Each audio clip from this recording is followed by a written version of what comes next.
Early 19th century Paris sucked. The oldest neighborhoods in the city were basically unchanged since the Middle Ages, and most of the streets and buildings were absolutely cramped. The population density at its worst was reported to be around one person for every 3 square meters, which is just absolutely unheard of in today's cities.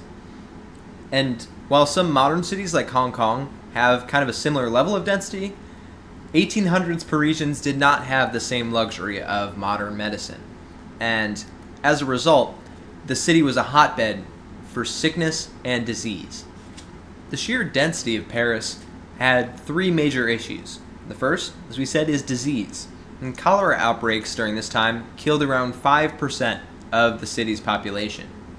The second was the traffic and just how clustered the streets were together. At their narrowest, some streets were 5 meters, 2 meters, or even 1 meter wide. And that close proximity also meant that light really couldn't reach down to the base of the street itself, making a lot of the inner city a very dark and dangerous place. And the third issue, which is a bit controversial, were the riots that were taking place in the city. And the narrowness of the streets meant that it was really easy for the population to pick up the cobblestones and barricade off the streets, inhibiting the French army's ability to curb the riots. So when Napoleon III took power, he put George Eugene Haussmann in charge of replanning and modernizing the inner city. Haussmann had 3 goals: to make Paris more open, more unified, and more beautiful. And he did this by constructing 85 miles of new boulevards, massive public parks, and exceptional public buildings, like the Bibliothèque Nationale and the Opera Garnier. He also remodeled the Louvre Museum. I'm sorry about my French pronunciation. I don't speak a lick of French. But all of this renovation did come at a cost. And the first, obvious cost, was the demolition of much of the old Paris. Not much really remains today from the Middle Ages, apart from a few sparse neighborhoods, and a lot of the city was razed to create the new unified Paris. And the other major cost was about 2.5 billion francs in debt for the new government. Before the modernization of Paris, it felt something a little like this: tight, narrow streets that were very difficult to navigate, without a lot of thoroughfares from one place to another. So what Haussmann did was carve out these massive boulevards through the city in order to create more open pedestrian walkways and, highlight the new public areas that were being built. So a lot of these boulevards were cut from one monument to another, whether it was an existing one or one that was going to be newly built. So if you look at a map of Paris today, you can see that all of these grand avenues lead from one kind of center to another, creating kind of like a web of these different connections. So your average boulevard is going to feel something like this: very open, flanked with greenery, with lots of space for pedestrians on either side. And a lot of these are pretty wide, so you'll get at least 2 lanes of traffic going in either direction. And some of them will have a median, some won't. That's up to you. But almost all of them are going to have rows of greenery either in the middle or along the sides to bring nature back into what was a very tight, cramped city. Also, having wide promenades for pedestrians, giving them lots of space to also walk around, not just for the automobiles and vehicles, but making a very pedestrian-focused city.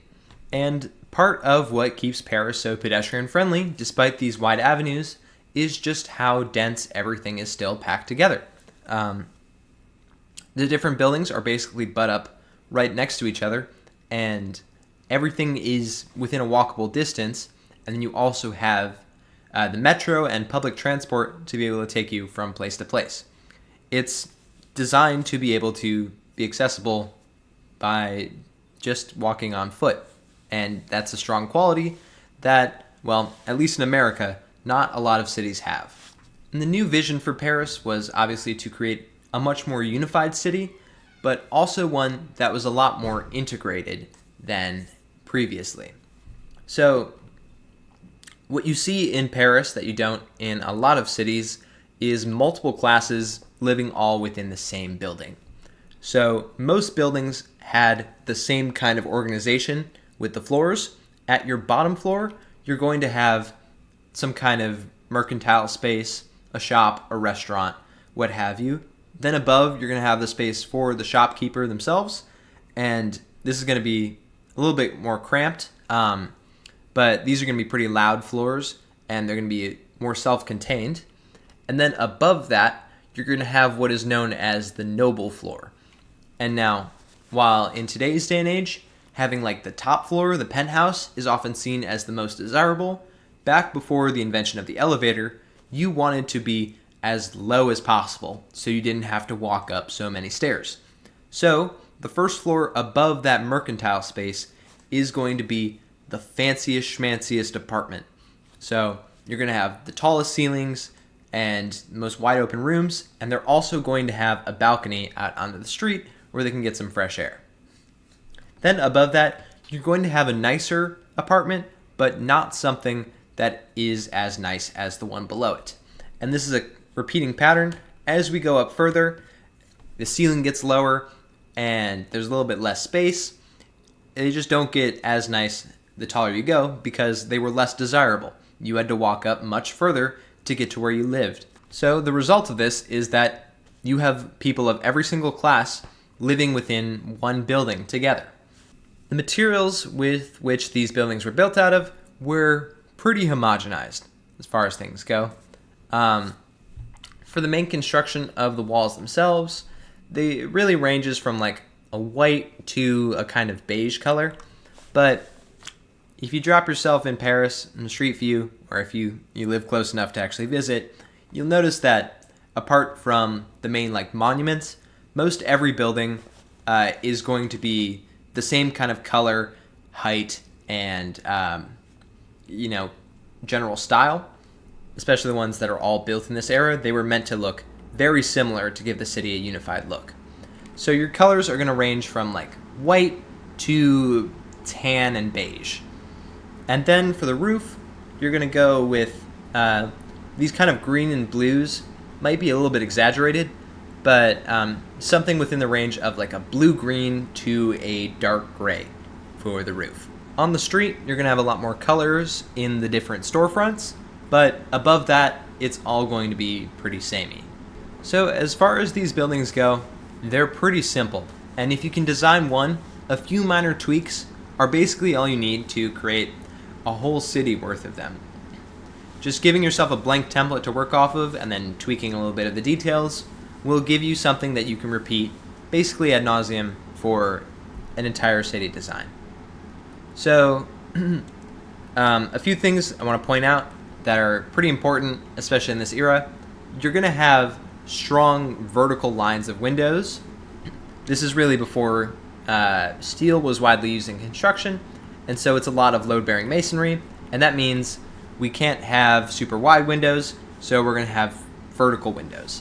And then the ornamentation of the buildings is represented within that. So you're going to have like a strong like vertical mullion in your windows. So I opted to do 2 block wide with pale oak trapdoors, making that mullion there. And then they're going to be stacked directly on top of each other, just to keep the load going all the way down where there are no windows, and then there's not going to be as much load where there are windows. Then it's going to be kind of in a repeating bay system. So here we've got a set of 2 windows and then a column, or a pilaster, set of 2 windows, a pilaster, what have you. And you can basically repeat this for however long you want to make your building. Another thing is that the ornament of these buildings is kind of taken from the classical style. And this is pretty common still today, that people often look back to like the Greek and Roman classical buildings for their ornament. So we're going to have like Corinthian columns, like egg and dart molding. you can look to all of that to kind of base how you want to interpret that within the game. Here, I've opted to use the shelves as kind of the capital for this molding and also for the base, just to give it a little something and a little extra depth as you look upward. The ornament is going to be the heaviest at the bottom, and then as you get further up, it's going to diminish. So you might have like a 2 or 3 story height with the pilasters here, and then you cap that off with a cornice, and then as you go further up, I also like to make the building a little bit lighter. Kind of helps with the trick of the eye to make it look a little taller. But you're going to be less ornamented the further up you go. Another element that really defines this era of Parisian buildings is the Mansard roof. And if you're unfamiliar, essentially it comes up with a very steep angle for the front part of the roof, and then it transitions to a very shallow angle all the way to the peak of the roof, and then it repeats on the back.